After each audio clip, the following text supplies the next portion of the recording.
Sunday, September 22nd, 2024, Evening Edition. Please pardon any visual and informational inaccuracies in this entirely AI-generated News Digest video.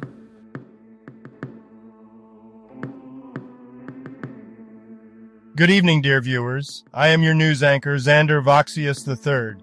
Thank you for tuning in to the Future of News, AGNDD IntelliReport. We're excited to have you with us here. I will be assisted by my valued AI-generated colleagues in scraping the web for the latest stories and interesting topics and summarizing them for you. And now, headlines of the day, quantum advancements and immaterial science highlights. Ribakina injured, Mrs. Beijing, Wuhan, aims WTA finals return, Anura Kumara Dissanayake, Sri Lanka's new leftist president, Bake Blog, essential baking tips and recipes, and much more. But first, this day in history. September 22nd in history. September 22nd, 904. The warlord Zhu Quanzong kills Emperor Zhaozong, the penultimate emperor of the Tang dynasty, after seizing control of the imperial government. September 22nd, 1692. Martha Corey, Mary Easty, Alice Parker, Mary Parker, Ann Pudeater, Wilmot Redd, Margaret Scott, and Samuel Wardwell are hanged. They are the last of those to be executed in the Salem witch trials. September 22nd, 1892. A locomotive shunting falls into a hole in the ground, leading to the burial of the locomotive. Famous people born on this day. Brian Gibson refers to multiple individuals, including an English film director born in 1944 and died in 2004, an American musician born in 1975, an Australian politician born in 1936 and died in 2017, and an Irish footballer born in 1928 and died in 2010. Antti Jussi Niemi, born September 22nd, 1977, is a retired Finnish ice hockey player. He played for teams including Jokerit, the Mighty Ducks of Anaheim, HC Lada Togliatti, Frölunda HC, and Leksands IF. He also represented Finland in multiple World Championships and the 2006 Winter Olympics. September 22nd, 1947. Robert Moraes, American author and academic. Today's trivia questions. What was the code name for the Allied invasion of southern France on August 15, 1944? The choices are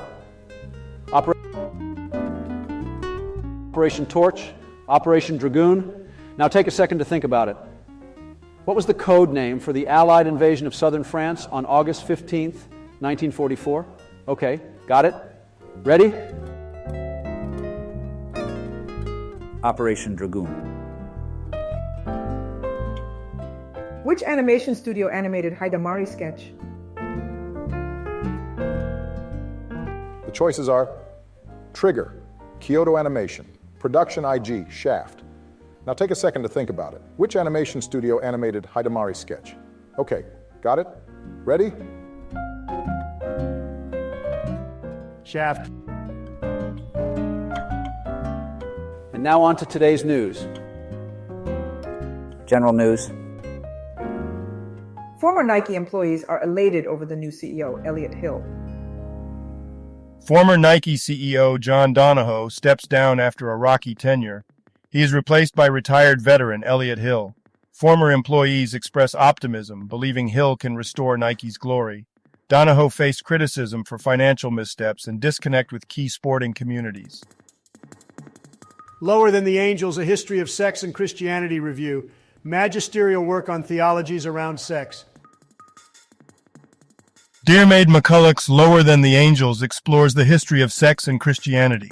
It emphasizes the complex and often contradictory evolution of church views on sex, marriage, and gender, influenced by personal experience and societal shifts. The Huaorani, also known as the Waorani, the Waodani, and the Waos, are native Amerindians from the Amazonian region of Ecuador. They are one of the indigenous groups who have chosen to live in voluntary isolation. The Huaorani are hunters and gatherers who have historically protected their territory from both indigenous foes and settler incursions. Their intimate knowledge of the rainforest and their practices that sustain biodiversity reflect an inherent understanding of ecological sustainability. The Huaorani, native to Ecuador's Amazon, face threats from oil exploration and illegal logging. They comprise 4,000 people, speak an isolated language, and have transitioned from hunter-gatherers to permanent forest dwellers. Some groups remain isolated. Prime Minister Modi says India will be the global hub of semiconductor manufacturing. Prime Minister Modi held a roundtable with CEOs of leading U.S. tech firms in New York. He emphasized India's growth, innovation, and collaboration prospects. He highlighted India's transformation in technology, semiconductors, and biotechnology. Today's trending Google searches. Chiefs versus Falcons, Eagles versus Saints, Ravens versus Cowboys. Dolphins versus Seahawks, Bears, Eagles. Texans versus Vikings, 49ers versus Rams, Chargers versus Steelers. Science News. Anura Kumara Dissanayake, the leftist leader, has been elected as Sri Lanka's new president. To access your member benefits, please log out and then log back in using your ET Prime credentials. This ensures you are recognized as an ET Prime member. Lots to read, including Fabrication for Quantum and Immaterial Science. The discovery of penicillin is not as simple as you've heard. Alexander Fleming discovered penicillin in 1928. After returning from vacation, he found that Penicillium fungus had killed Staphylococcus bacteria in his lab. This led to the development of the first antibiotic. Today's obituaries. José Grande, born in 1944, was a Spanish cyclist who competed in major races like the Tour de France, Giro d'Italia, and Vuelta a España. He achieved victories in the Vuelta a los Valles Mineros and Vuelta a Segovia. José Grande passed away in 2024 at the age of 79 in Valencia. Brian Huggett, a Welsh professional golfer born in 1936, achieved significant success from 1962 to 1978. He won 16 times on the European circuit and earned the 1968 Harry Vardon Trophy. Huggett played in 6 Ryder Cups, served as a non-playing captain in 1977, and competed in 19 consecutive Open Championships, finishing as joint runner-up in 1965. Frederick Jameson, born in 1934 and passed away in 2024, was an influential American literary critic and Marxist political theorist. He was renowned for his analyses of postmodernity and capitalism. Among his notable works are Postmodernism, or The Cultural Logic of Late Capitalism, and The Political Unconscious. Jameson held academic positions at Duke University and was honoured with the Modern Language Association's Lifetime Scholarly Achievement Award. Peter Jay refers to 3 individuals: a British diplomat and economist, born in 1937 and passed away in 2024, a drummer and bandleader, born in 1944, and a poet, translator and publisher, born in 1945. W. Jayasiri, born in 1947 and passed away in 2024, was a versatile Sri Lankan actor known for his roles in films such as Selama and Visidela. He also appeared in stage productions and television. In addition to acting, Jayasiri was a scriptwriter and lyricist. In 2018, he made headlines by refusing a state award as a form of political protest. Throughout his career, he received several acting awards. Koos van der Merwe, brief Wikipedia summary. Koos van der Merwe was a South African politician who served as a Member of Parliament from 1977 to 2014. He represented the National Party, Conservative Party and Inkatha Freedom Party. Known for his maverick actions, he was the longest-serving MP at his retirement. He passed away on September 22, 2024. Akafan Namat, also known as was a Thai actor born on January 28, 1985. He starred in several Thai dramas and films. Diagnosed with heart cancer in October 2022, he underwent multiple treatments but succumbed to the disease on September 21, 2024, at the age of 39. Ms. Mahbubur Rahman Talukdar, a Bangladesh Awami League politician, served as Member of Parliament for Patuakhali 4 from 2001 to 2018 and as State Minister of Water Resources from 2009 to 2014. He was investigated for corruption in 2014. Rahman was married to Preeti Haider and died at the age of 70 on September 22, 2024. Bulgarian painter Ivan Vukadinov, born in 1932 and passed away in 2024, was renowned for his minimalistic, dense colour art and unique encaustic technique. His work, heavily influenced by ancient cultures, became the first by a Bulgarian artist to be acquired by the Vatican museums. He received numerous accolades, including Bulgaria's highest cultural honours. Raquel Blandon, aged 81, a Guatemalan lawyer, activist and former First Lady from 1986 to 1991, passed away due to sepsis on September 21, 2024. She was also a vice presidential nominee in the year 2011.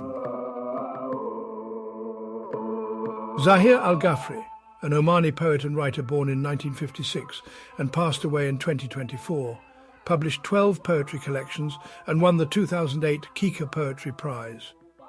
His works, which have been translated into multiple languages, reflect a nostalgic connection to Oman. He was affiliated with the University of Mohammed V and headed the Omani magazine Al-Burwaz. Benny Golson, a prominent American bebop and hard bop jazz saxophonist and composer, known for classics like I Remember Clifford, co-founded the Jazz Tet and composed for film and TV. He received significant accolades, including a Grammy Trustees Award. Golson passed away at 95 on September 21, 2024. Health news. Injured Rybakina skips Beijing and Wuhan, but eyes return before WTA finals. Elena Rybakina withdraws from the Beijing and Wuhan tournaments due to a back injury. She aims to return before the WTA Tour's season finale in Riyadh. Despite early successes in 2024, she has faced multiple health issues. Hospitality owners report a surge in negative mental health amid declining profits. Businesses have increased menu prices by 6.4% on average, while 52% report decreased foot traffic. Mental health impacts 54% of hospitality owners. Despite challenges, takeaway sales rose by 4.2%, and local eateries thrive on community connections and unique offerings. Kim Gunhee Gate, Rolex Gate, 138, Big Take, T-Hack Kwan. Israel and Hezbollah exchanged heavy fire across Lebanon's border, escalating tensions and raising concerns about a broader regional conflict amid the ongoing war in Gaza. Entertainment news. Fake blog. Bake Blog is a minimal modern WordPress theme. It is ideal for food delivery services, travel bloggers, and adventurers. It's easy to set up, responsive, and designed to enhance the reading experience with creative features and great typography. YG Entertainment confirms plans for Baby Monster's comeback with their first full-length album. YG Entertainment announced that Baby Monster is preparing to release their first studio album this fall, with several music videos being produced. The album's recording and choreography are complete, and the agency is fully supporting this large-scale project. Veer Das stated, "There are no middlemen between me and my audience." Actor-comedian Veer Das, known for his daring roles, is set to host the International Emmy Awards in November. He aims to be involved in unique, fun projects, including his next venture with Amir Khan. You know, sometimes I flip through the news and I can't help but think the world has gone absolutely bonkers. Have you seen this stuff about quantum advancements and so-called immaterial science? I mean, isn't it enough that half of us can't even reset the clock on our microwaves? Now we're supposed to wrap our heads around quantum particles zipping in and out of existence like some bad magician's act? Maybe next they'll tell us our toasters can teleport our breakfast. And speaking of things that don't make sense, I read that Elena Rybakina, the tennis star, got injured and has to skip Beijing and Wuhan, but is aiming to make a comeback for the WTA finals. It's a real shame because all these injuries just ruin the sport. But what bothers me even more is how these athletes are expected to bounce back like they're made of rubber. One day they're hobbling off the court, the next they're supposed to be serving aces again. I don't know about you, but when I sprain my ankle, I'm milking it for at least a month. Then there's this political hullabaloo over in Sri Lanka. Anura Kumara Dissanayake, the new leftist president, another world leader with a laundry list of promises. Every time I hear about a new politician rising to power, I reach for my grain of salt. We've seen it all before. A lot of talk, not much action. Just once, I'd like to see a politician who wouldn't promise the moon before they even have a working spaceship. While I'm at it, let me talk about something a bit lighter. Baking blogs. I stumbled on an article titled, Essential Baking Tips and Recipes. Now, I appreciate a good homemade loaf as much as the next globe, but the endless stream of must-have gadgets and advanced techniques is just too much. Can't we bake a cake without a degree in culinary arts or a 7-part Amazon shopping list? Just mix your ingredients, pop it in the oven, and let's get on with life. Honestly, the headlines these days feel like they're written just to make your globe spin. From the subatomic to the political, it's exhausting. Can't we just get a straightforward story for once? And now a couple of dad jokes for you. Dad, do you think it's going to snow this winter? Pause. I don't know. It's all up in the air. Why is it a bad idea to iron your 4-leaf clover? Because you shouldn't press your luck. Thank you for watching this AGNDD IntelliReport, dear viewers. Like, subscribe, and click the bell button to get notified during new uploads, and make sure to tune in next time. Stay safe and healthy. Cheers.